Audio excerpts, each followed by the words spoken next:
das normas regulamentadoras. Então, a gente vai falar um pouquinho de algumas NRs, né? Ainda assim do SESMIT e da CIPA, e também dos equipamentos de proteção, né? Então, tudo começou aí com a Revolução Industrial. Na época da Revolução, não tinha cuidado ou preocupação com relação à saúde e segurança do trabalhador. O objetivo principal era só produtividade. Então, instalações de trabalho eram precárias, local de trabalho era muito improvisado, né? Oferecia risco de acidentes, né? E ainda assim não tinha iluminação suficiente, ventilação adequada. Os trabalhadores eles eram explorados, né? Jornadas de trabalho eram muito grandes, né? Salários eram baixos, eles não tinham benefícios, né? Um exemplo aí de férias, por exemplo, né? Ele estava exposto aos riscos, né, no ambiente, sem nenhum respaldo jurídico. Ainda assim, né, tinha muita máquina que não tinha proteção, então isso fazia com que gerasse graves acidentes, ou até mesmo alguns que poderiam até mesmo ser fatais. E aí, então, com isso tudo, com esses vários problemas, né, que surgiu, então, essa necessidade, né, de proteger o trabalhador. Então, aí começou-se a surgir as primeiras leis prevencionistas. A primeira lei que foi criada foi a de 1943, que foi a CLT, que é a Consolidação das Leis do Trabalho. Em 77, surgiu uma nova alteração da CLT, onde ela alterou ali os artigos 153 ao artigo 201 da CLT, que falavam de segurança e medicina do trabalho. E aí, então, em 78, foi criada uma portaria, onde essa portaria ela aprova as NRs, que são as normas regulamentadoras, né, relativas à segurança e medicina do trabalho, criadas pelo MTE, que é o Ministério do Trabalho e Emprego. Então, a princípio, foram criadas 28 normas regulamentadoras, que a última era de fiscalização e penalidades. Então, foram criadas 28. Hoje, nós temos 37 leis, 37 normas, onde essa última ela foi criada em dezembro do ano passado, de 2019. Então, à medida que eles vão vendo a necessidade, né, de atualizar ou até mesmo de incluir novas normas, vão sendo criadas novas NRs ou alterando cada uma delas. Hoje as NRs, elas, né, você consegue ter acesso pelo site do MTE, entra lá e você consegue pegar todas as NRs, né, atualizadas. Então, aí, conforme, né, a unidade 2, seção 1, a gente vai falar um pouquinho aqui sobre a NR1, a NR4, a NR5, a NR6 e a NR28. A NR7, a 9 e a 18, ela vai ser na próxima aula, quando a gente for falar de programas, né? Que aqui é o PCMSO, aqui é o PPRA e aqui entra o PCMAT. Então, aqui é saúde e medicina ocupacional, então aqui é relação saúde do trabalhador, PPRA é de preservação, né, da saúde do colaborador diante de todos os riscos ambientais, e aqui é o PCMAT, né, que é da construção civil. Então, aí começando, né, todo o empregador quanto o trabalhador, eles são obrigados a cumprir as disposições legais e regulamentares das NRs sobre segurança e medicina do trabalho. A desobediência implicará na aplicação de penalidades prevista na lei pertinente. Então, o que são as NRs, né? São conjuntos de determinações, né, que têm que ser cumpridas por todos os empregadores, que assim eles admitam funcionários regidos pela CLT. Conforme lá o item 1.1, fala lá, ó, as normas regulamentadoras relativas à segurança e medicina do trabalho são de observância obrigatória pelas empresas privadas e públicas, os públicos da administração direta e indireta, bem como pelos órgãos dos poderes legislativo e judiciário que possuam empregados regidos pela consolidação das leis do trabalho. Ou seja, qualquer empresa de qualquer tipo, né, que seja ela pública, privada, ou então os órgãos públicos, que admitam seus funcionários, né, como trabalhador regido pela CLT, eles têm a obrigação de cumprir as determinantes das NRs. Então, as disposições contidas nas NRs aplicam-se no que couber aos trabalhadores avulsos, entidades ou empresas que tomem o serviço e aos sindicatos representativos das respectivas categorias profissionais.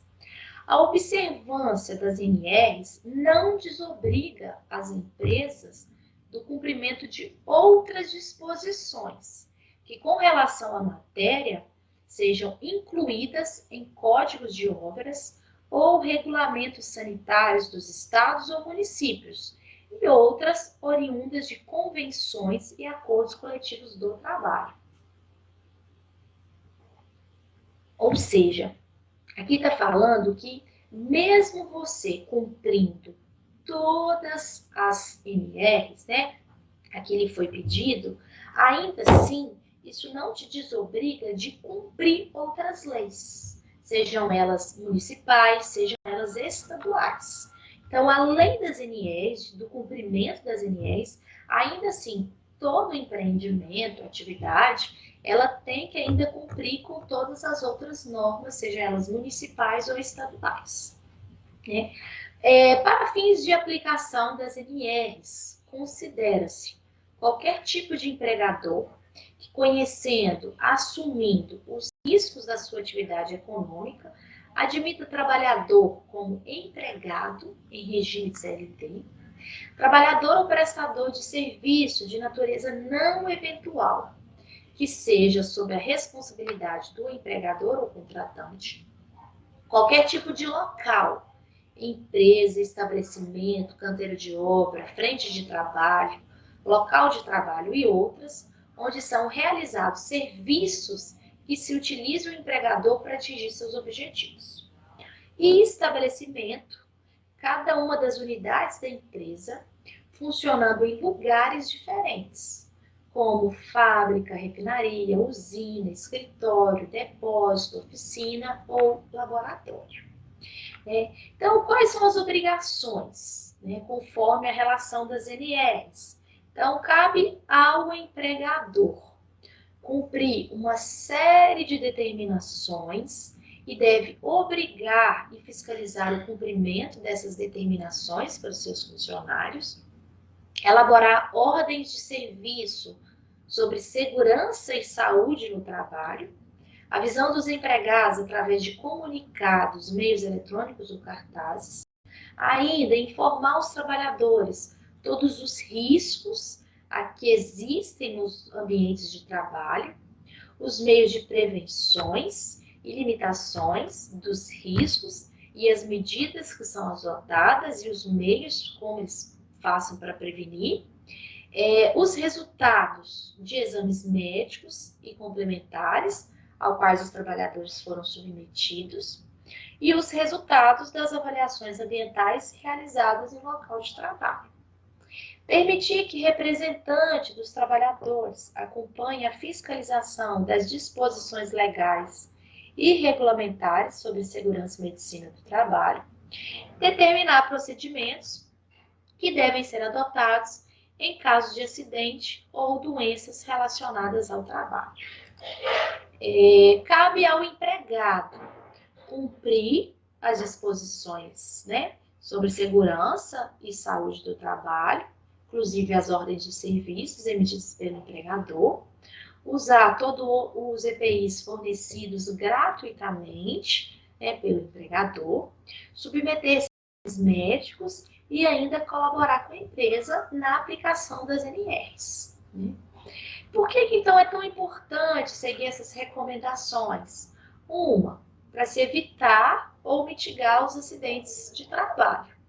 Felizmente, né, acidente ele pode acontecer, mas alguns ainda poderiam ser previstos ou evitados, ou outros não. O fato é que, seguindo essas recomendações, o empregador está promovendo, né, para o seu empregado um ambiente mais adequado de acordo com o trabalho. Mostrar até mesmo respeito e preocupação com a segurança, o conforto, o bem-estar, né, para o trabalhador. Outra empresa não está livre dos acidentes, né, seguindo essas recomendações, mas caso venha ela acontecer, não vai ser sobre, terão sido por fatalidade e não por falta da responsabilidade do empregador. E ainda assim é importante deixar claro que cumprir todos os requisitos da norma, ela é de responsabilidade também do empregado, do funcionário. Por quê? Né? É a saúde dele que está lá em risco. Né? E em caso de acidente, a empresa pode ser responsabilizada e obrigada a pagar a indenização. Né?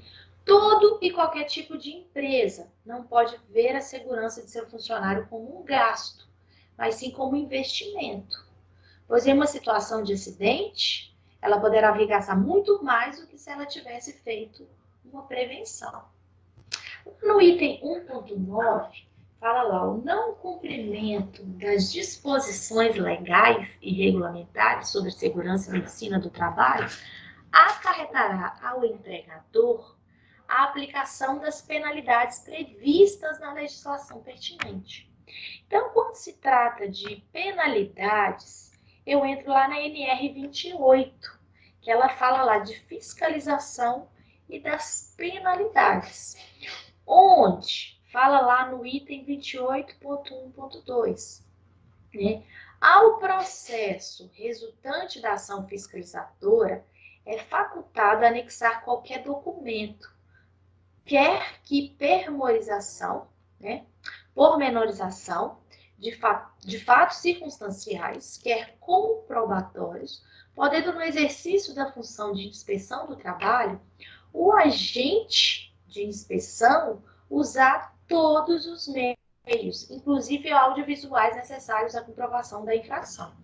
Ou seja, para ter essa fiscalização, o agente inspetor ele pode utilizar de qualquer meio para comprovar essa infração.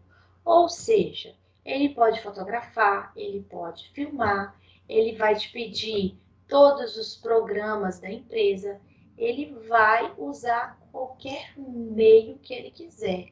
E ainda assim, o empregador, ele não pode descumprir com o pedido também do fiscal. Onde esse fiscal, ele vai ter esse agente, ele vai ter acesso a toda a empresa. Né? O agente de inspeção, com base em critérios técnicos, ele vai notificar, os empregadores e ele vai conceder um prazo para a correção dessas irregularidades que forem encontradas lá no local de trabalho. O prazo para cumprimento das notificações, ele é de no máximo 60 dias. Caso a empresa, ou a atividade, ela veja que com esses 60 dias ela não vai conseguir fazer essas correções, ela tem o prazo de até 10 dias após, a entrega, a notificação, a data da notificação, de ir lá e solicitar por escrito, né, o motivo pelo qual ela não vai conseguir se adequar nesse prazo de 60 dias. Então, assim, esse prazo ele pode ser prorrogado por mais 60. Ou seja, então ela vai ter um prazo aí de 120 dias para ela corrigir as suas irregularidades. Caso ainda ela não consiga nesse prazo de 120 dias, então, né, ela pode recorrer, então, essa notificação, né, e ainda assim deverá ser negociado entre o notificado e o sindicato para um prazo maior do que 120 dias. Então, a empresa ela vai recorrer, né, e solicitar uma prorrogação desse prazo, né, ou solicitar, né, a prorrogação do item, né, notificado até no máximo 10 dias, né, a contar da data de emissão daquela notificação. Né? O que leva uma empresa a ser fiscalizada? Qualquer empreendimento, ele pode ser fiscalizado, como eu falei, a qualquer momento e em qualquer horário. Né? Então, e é diferente de uma auditoria. A auditoria, ela tem uma data marcada, né? Tem um agendamento dentro da empresa. A fiscalização não. Ela bate a qualquer hora, qualquer momento, sem aviso prévio. Onde, de hipótese alguma, não pode ser recusada de receber esse agente. Se caso, né, eles ainda assim recusem, né, aí o agente ele vai solicitar uma ajuda policial. Né?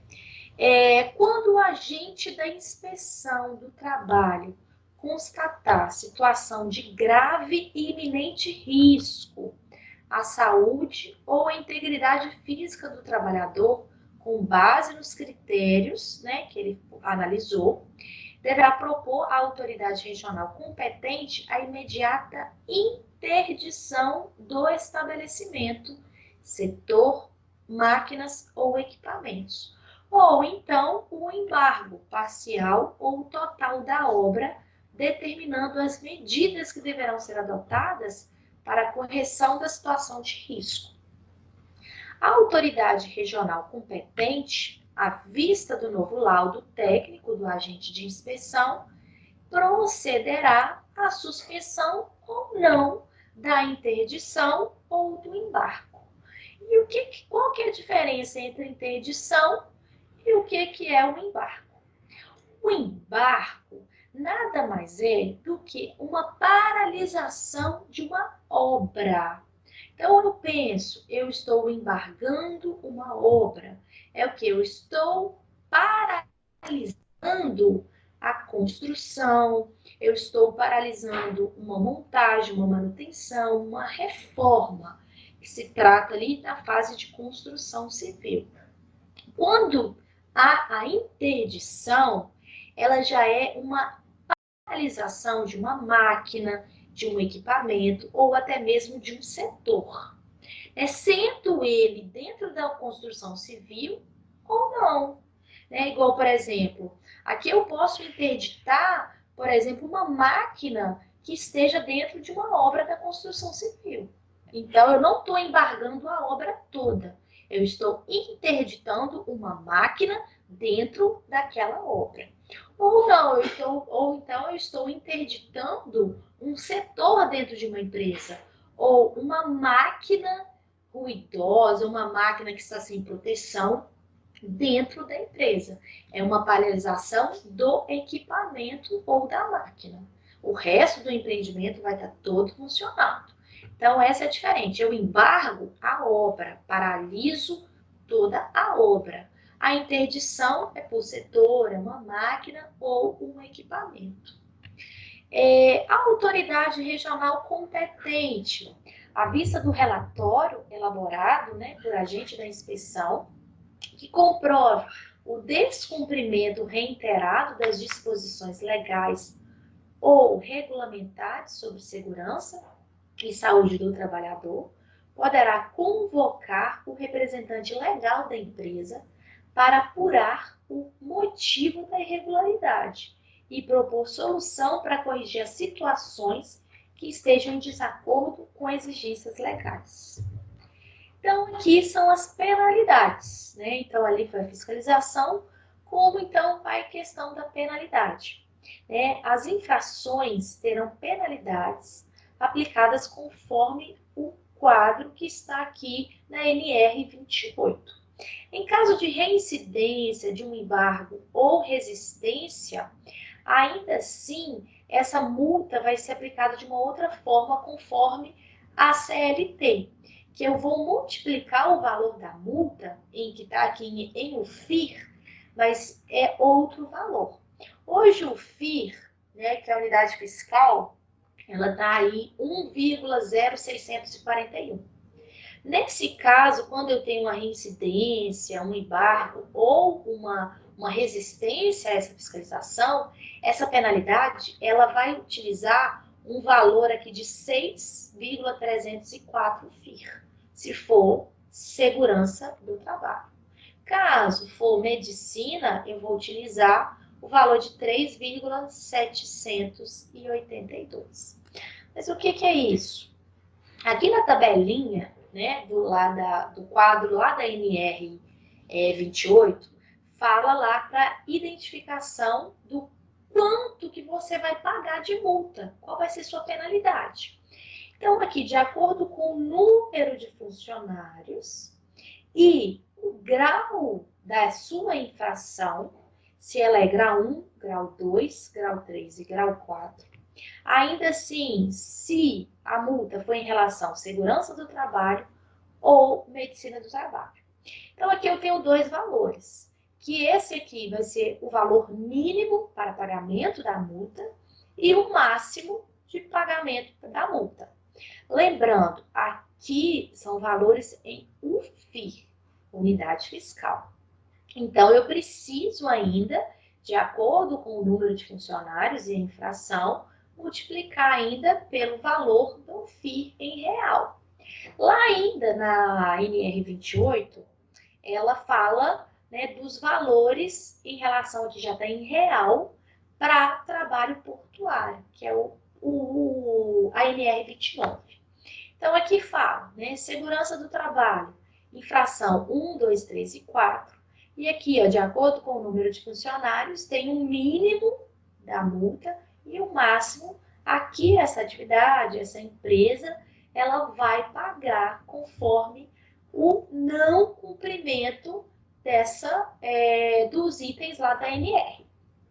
Como que eu faço para saber qual que é a gradação, qual que vai ser a infração ocorrida, né? Então, lá no NR 28, tem todos os itens que, se você não cumprir, ele tem lá o grau de infração e qual que é o tipo de infração. Como, por exemplo, aqui, lá na NR 4, que é a NR de SESMIT, né? Então, aí, ó, se você não cumprir o que está descrito no item 4.1, que é o quê? Né? Seguir as recomendações, né, de ter o SESMIT para todo empreendimento que admita funcionário regido pela CLT. Então, se ele não está cumprindo, ele vai ter uma infração 4 e o tipo S. Então, se a infração for 4 do tipo S, ele vai voltar aqui, ó, infração 4 do tipo S. De acordo com a quantidade de funcionários, vou verificar qual vai ser o valor da multa para esse item da NR. Se ele descumprir outros itens, essa multa só vai aumentando. Então, esse valor é para o descumprimento do item 4.1 lá da NR 4. Né? E aí o valor em UFIR. Existem situações que a empresa ela vai ser notificada e multada ao mesmo tempo.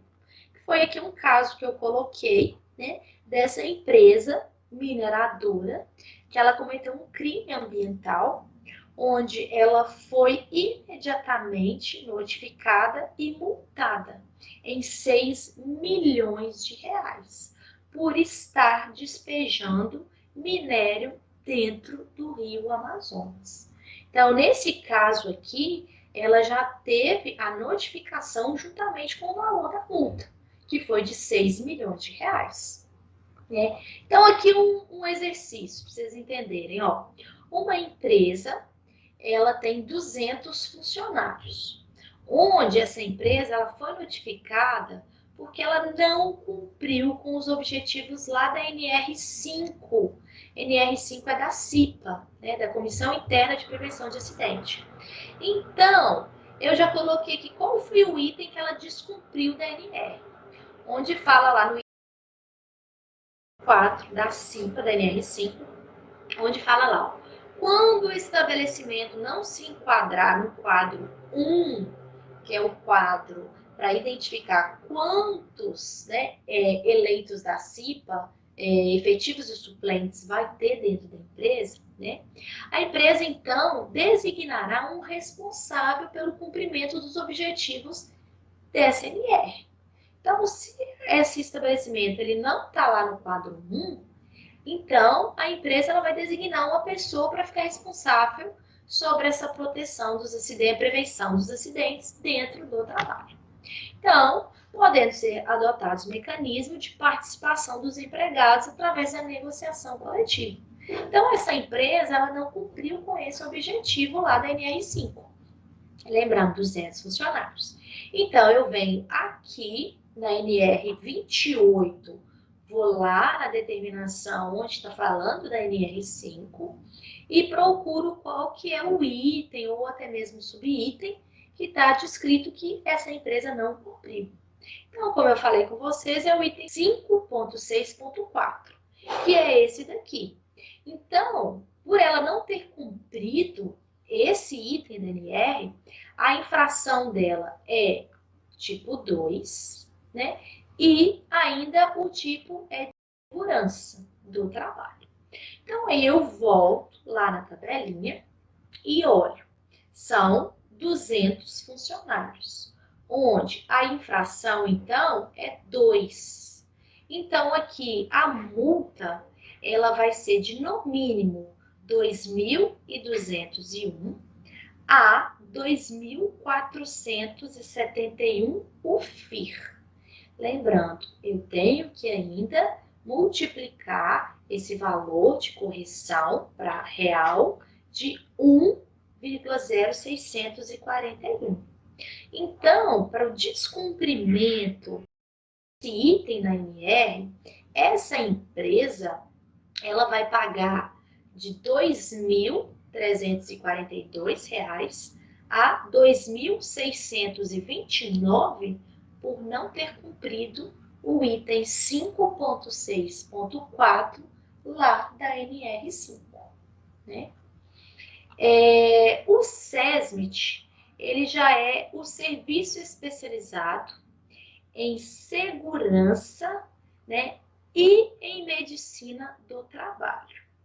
O SESMIT, ele está lá na NR4, onde o item 4.1 fala lá, as empresas, sejam elas privadas, públicas, órgãos públicos, administração direta ou indireta, e do Poder Legislativo e Judiciário, que possuem empregado regido, né, pela CLT, eles manterão o SESMIT na empresa. Ou seja, qual que é o objetivo do SESMIT? É promover a saúde e a integridade física do trabalhador. Quais são os profissionais que vão compor o SESMIT? Quando eu estou falando de serviço especializado em engenharia, né, e segurança, engenharia de segurança e em medicina do trabalho, então eu estou me referindo a 5 profissionais, que são o engenheiro de segurança, o médico de segurança e o enfermeiro de segurança, os técnicos de segurança do trabalho e os técnicos em enfermagem do trabalho. Então, são esses 5 profissionais que vão compor o SESMIT daquela empresa. Onde? Como que eu vou dimensionar quantos profissionais, né, que vão compor o SESMIT eu preciso ter dentro da empresa?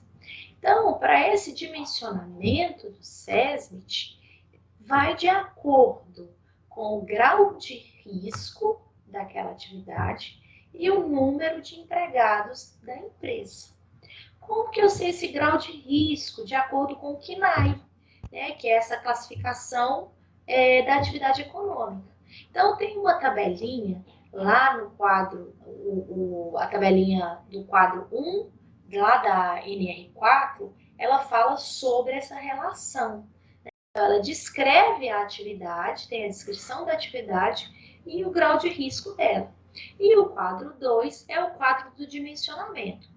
Então, aqui eu só peguei alguns exemplos lá da NR, que aqui, ó, o CNAE, para o comércio varejista de joias e relógio, é esse aqui, onde essa atividade ela tem um grau de risco 1.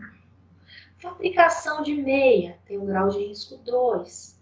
Fabricação de celulose, grau de risco 3. E produção de laminado de aço tem um grau de risco 4. Então, aqui, conforme o quadro 1, é a denominação. Então, procurar, né, qual que é o tipo de atividade e achar o grau de risco aqui na frente. Ou, se eu sei o CNAE, eu vou lá na NR, procuro pelo CNAE, vejo qual que é a atividade e acho o grau de risco para aquela atividade. Feito isso, então, eu venho aqui no quadro 2, né, que o dimensionamento é o grau de risco, de acordo também com o número de empregados. Aí, então, eu tenho a quantidade de funcionários, né, de profissionais, que vão compor o SESMIT daquele empreendimento. Né? Então, ela vai dimensionar de acordo com o técnico, o engenheiro, o auxiliar de enfermagem, o enfermeiro de trabalho e o médico de trabalhos que vai ter dentro daquela empresa.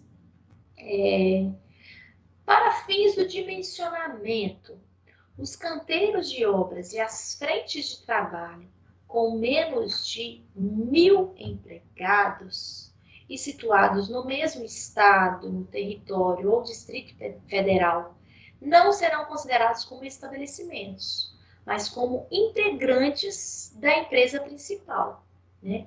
A quem caberá organizar o SESMIT.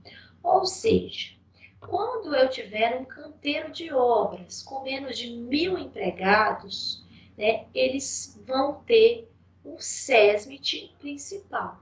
Ou seja, o SESMIT ele vai ser dimensionado de acordo com o grau dele. Profissionais a níveis superiores, eles vão estar centralizados. Ou seja, o médico e o engenheiro e o enfermeiro, eles vão estar centralizados de acordo com aquele canteiro, né, com o SESMIT central. Já os técnicos, os níveis técnicos, eles vão ser dimensionados de acordo com a obra. Então, por obra, vai ser o dimensionamento dos técnicos. Já a nível superior, vai ser centralizados.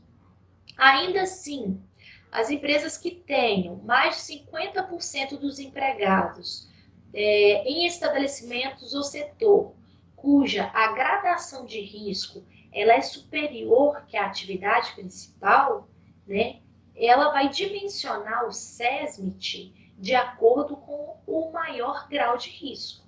Então, por exemplo, se eu tenho 50%, se eu tenho uma empresa que ela tem um grau de risco 3, mas 50% também da empresa, ela tem uma outra atividade, grau de risco 4, então eu vou dimensionar o SESMIT de acordo com essa de maior grau de risco, que é a de grau 4.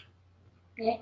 Empresas, elas podem ter um SESMIT centralizado para atender a um conjunto de estabelecimentos pertencentes a ela, desde que a distância ela não passe de 5.000 metros. Ou seja, então essas empresas elas vão ter esse SESMIT centralizado, né, que é o que? Os funcionários a nível superior, né, e os técnicos por obra, desde que, né, essa distância ela seja de no máximo 5.000 metros. Jornada de trabalho, nível técnico, de 8 horas por dia. Nível superior pode ser de 3 a 6 horas por dia. Seja 3 um tempo parcial e o 6 é o período integral. Relativamente aos médicos, né? Para o cumprimento das atividades do SESMIT em tempo integral, ou seja, de 6 horas, a empresa poderá contratar mais que um profissional, desde que cada um dedique no mínimo 3 horas de trabalho, sendo necessário que o somatório das horas diárias trabalhadas por todos sejam de no mínimo 6 horas. Aos profissionais especializados em segurança e medicina do trabalho, é vedado o exercício de outra atividade na empresa durante a atuação dele dentro do SESMIT.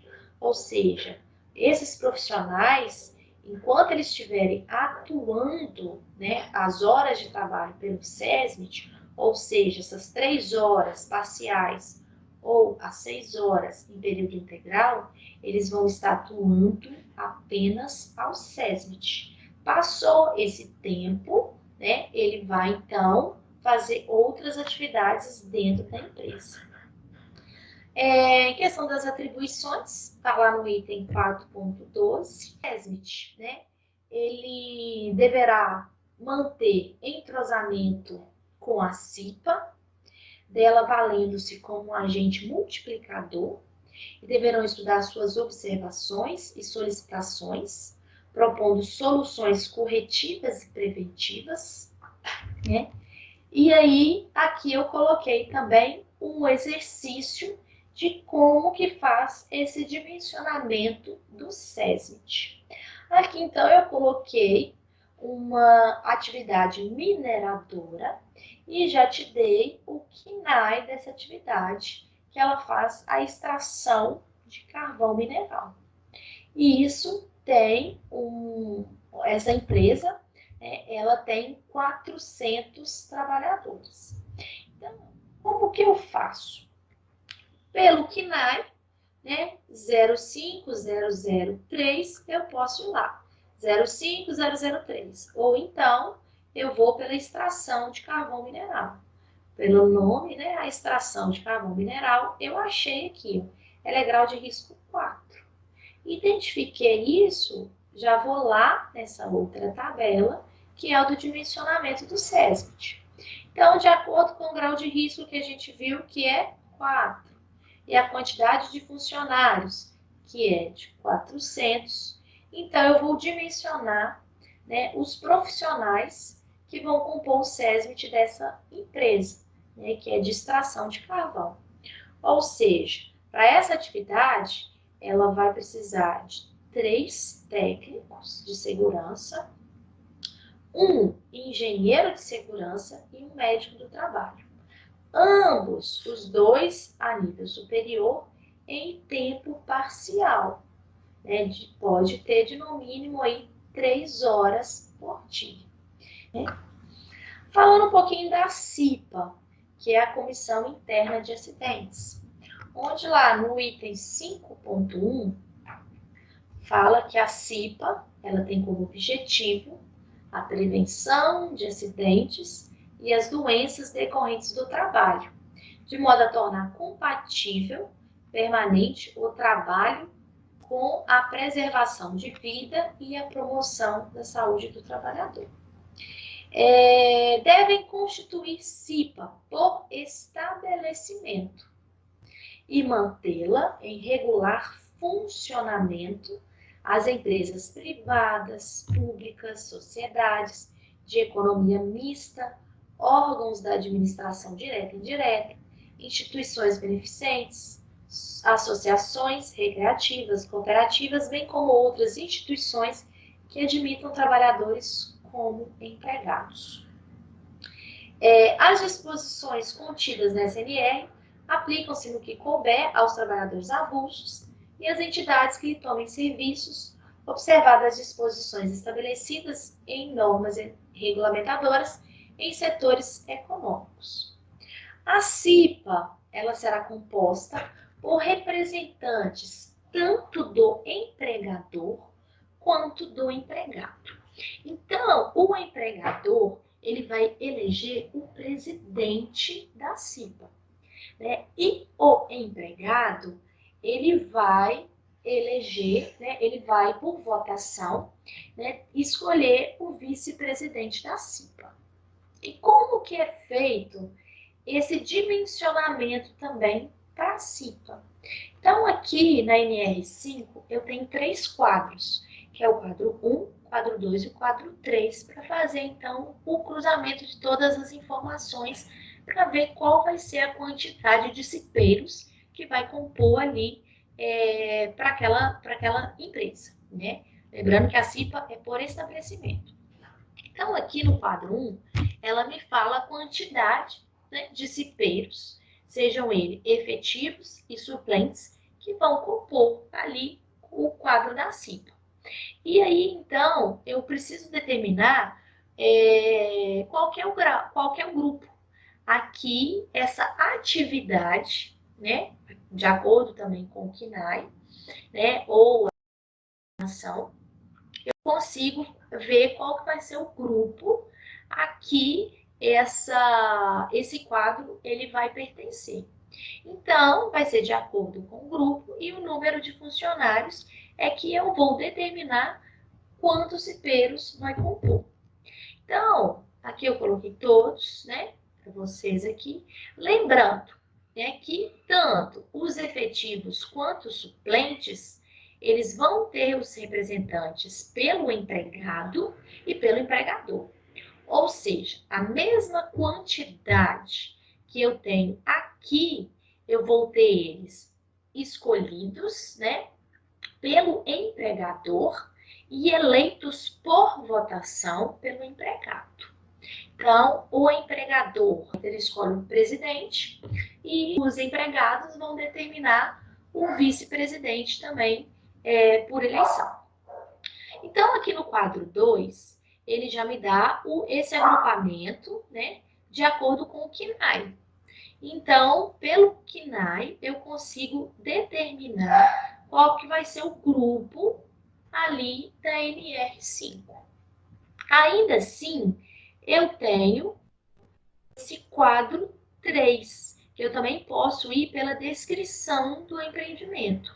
Vi qual que é a descrição, achei o KNAI e também vi qual grupo aquela descrição, aquela atividade, ela vai se enquadrar. Feito isso, achei o grupo e de acordo com o número de funcionários, eu então dimensiono, né, os cipeiros. Então aqui, né, eu coloquei um exemplo, né, para vocês aqui de uma extração de alumínio, um ramo, né, de extração de alumínio, e ela tem 500 funcionários. Então, se eu não sei o KNAI, eu posso vir aqui, ó, extração de alumínio. E aí, então, eu determino o KNAI. Ou não, eu sei o KNAI. Então, mais fácil ainda. Você vai lá, pega o KNAI e acha ali qual que é a atividade para ver se está batendo. Fez isso, ok, já determino qual vai ser o grupo a que eu vou pertencer aqui a essa atividade. Então, nesse caso aqui, né, eu sei que é extração de minério de alumínio, né, onde vai ser o grupo 1. Volto, então, lá no quadro 1 e vejo qual que vai ser a quantidade de efetivos e suplentes que vão compor a CIPA. Ou seja, para 500 funcionários, né, no grupo 1, então eu tenho 4 efetivos e 3 suplentes. Ou seja, aqui vão ter 7 empregados compondo a CIPA. Sendo eles 7, né, os 4 efetivos e 3 suplentes, eleitos por votação pelos empregados, e 7, sendo 4 efetivos e 3 suplentes, escolhidos pelo empregador. Então, eu sei que aqui são 7, né? 4 e 3. Porém, serão 14 funcionários, então, que vão compor a CIPA. Porque eu sei que a mesma quantidade dos efetivos eu tenho que ser dos empregados e do empregador. Tanto o suplente pelo empregado e pelo empregador, beleza? Então, 7 aqui eu conto para cada um deles, então eu tenho 14 empregados que vão ser a CIPA, né?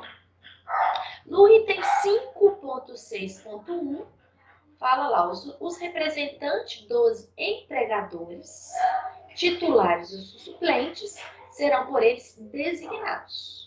E os representantes dos empregados, os titulares e os suplentes, são escolhidos por votação, cujo voto secreto, onde qualquer empregado ele pode se candidatar para a CIPA.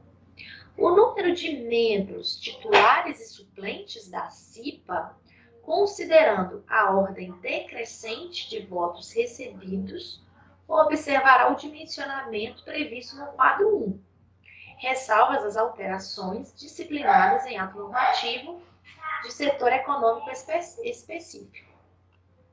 Quando o estabelecimento não se enquadrar no quadro 1, a empresa designará um responsável pelo cumprimento dos objetivos da SNR, podendo ser adotados mecanismos de participação dos empregados através da negociação coletiva.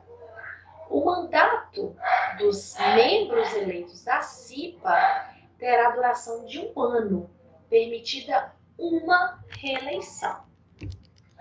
É vedada a dispensa arbitrária, ou seja, justa causa do empregado eleito para compor a CIPA, desde o registro da sua candidatura até 1 ano após o final do mandato.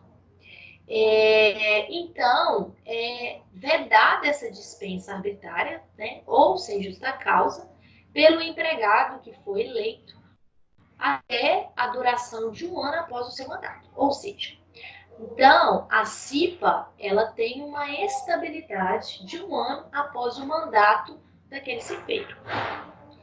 Serão garantidas aos membros da CIPA condições que não descaracterizem suas atividades normais da empresa, sendo vedada a transferência para outro estabelecimento sem a sua anuência, né?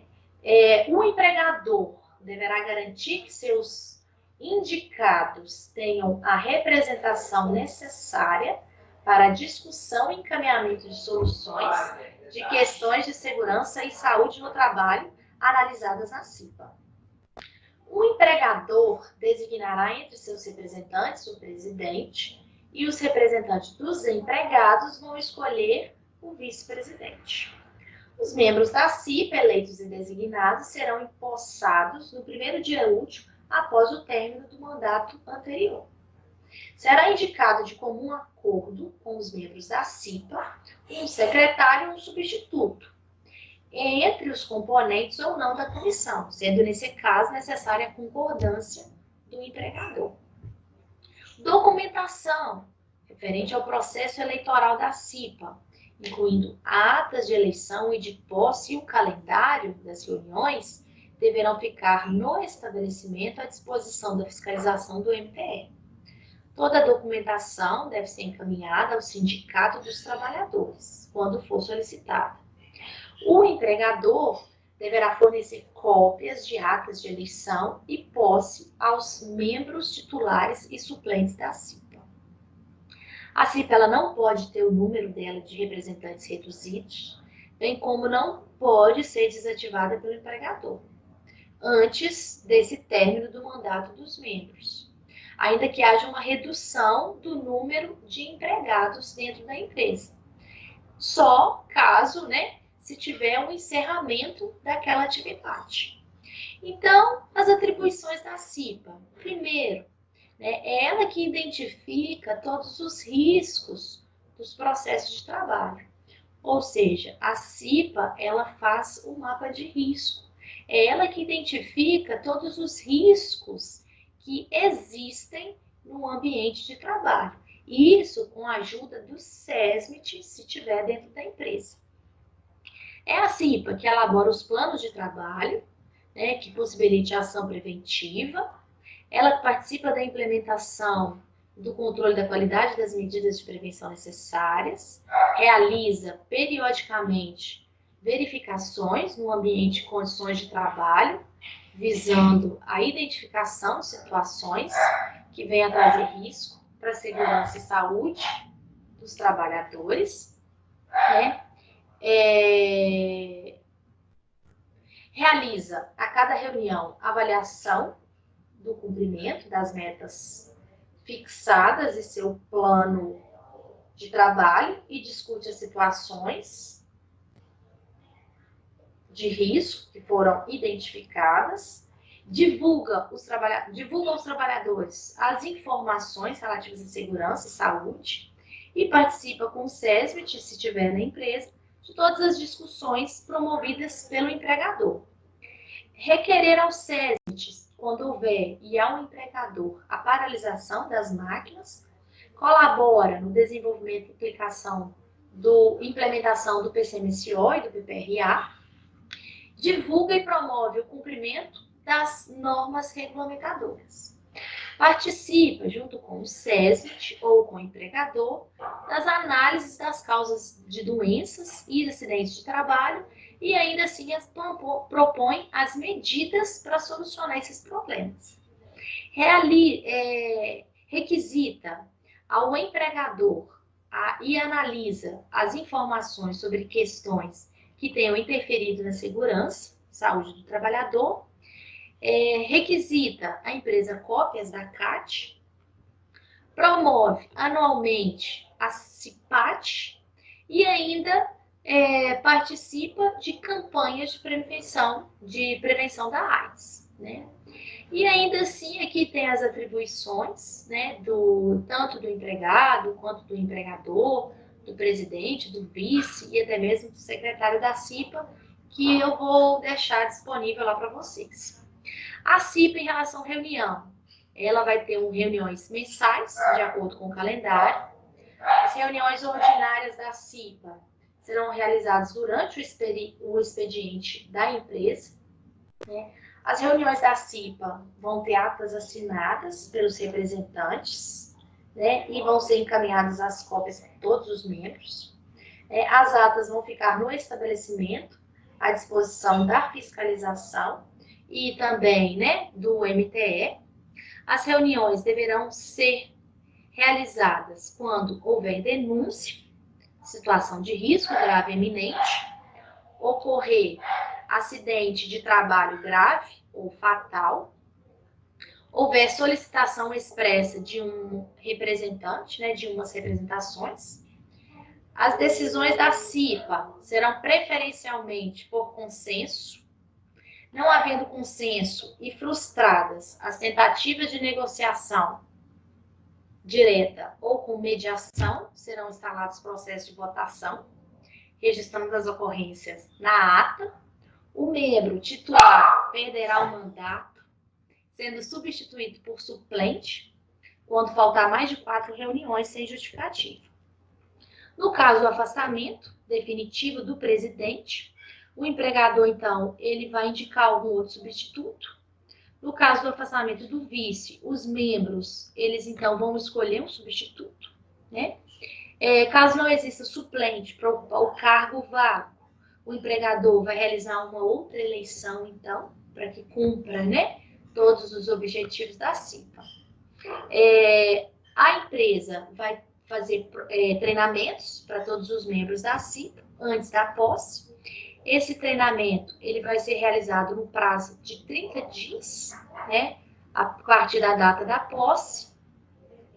O treinamento deve contemplar todo o estudo do ambiente, metodologia de investigação dos acidentes e das doenças, todas as noções sobre os acidentes e as doenças do trabalho, de acordo ali, né, com a exposição.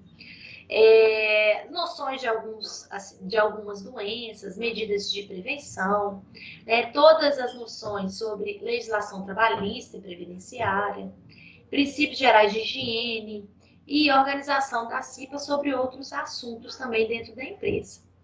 Então, treinamento, carga horária de 20 horas, entre ali 8 horas diárias. E o treinamento pode ser ministrado também pelo SESMIT ou até mesmo pessoa, algum profissional que ele tenha esse conhecimento sobre o tema.